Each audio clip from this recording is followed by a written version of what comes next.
নমস্কার বন্ধুরা, আমি পায়েল চলে এলাম আমার নতুন একটি ভিডিওতে।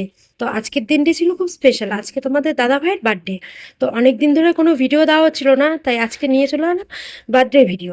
তো দেখতেই পাচ্ছ, সকাল সকাল উঠে রান্না সেরে নিয়েছি। ভাত, মাছ ভাজা, পটল ভাজা, এদিকে আলু ভাজা, ভেন্ডি ভাজা, তরকারি, ডাল, মাংস, চাটনি সব কিছু করে রেডি করে নিয়েছি। চলো এবার গুছিয়ে নেওয়া যাক। এই দেখো গুছিয়ে ফেলেছি।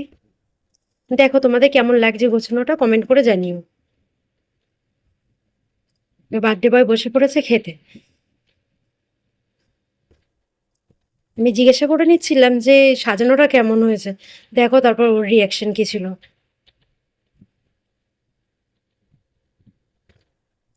দেখতেই পাচ্ছ। চলো এই দেখো আমার বার্থডে গিফট। তোমরা ভাবতে পারো পাখা গিফট কেউ করে।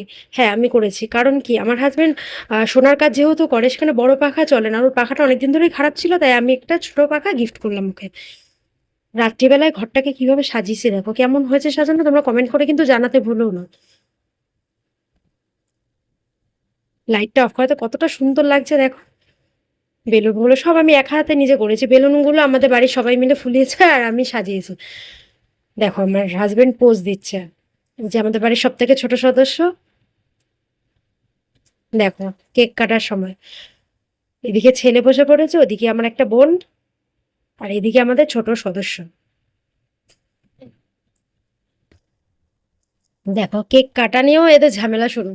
কে আগে কাটবে, কে ধরবে ছুরি, এই নিয়ে এদের ঝামেলা সবসময় বাড়িতে চলতেই থাকে।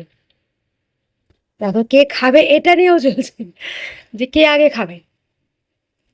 এদিকে আমার মা, আমার আন্টি সবাই দাঁড়িয়ে আছে।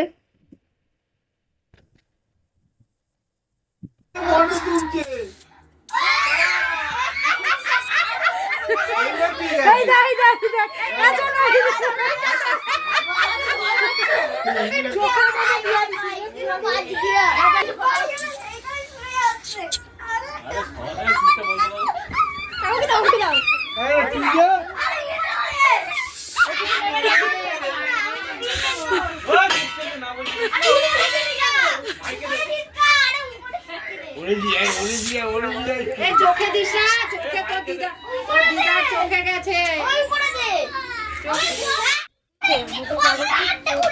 চলতেই থাকে। দেখো ছোট মাঝখানে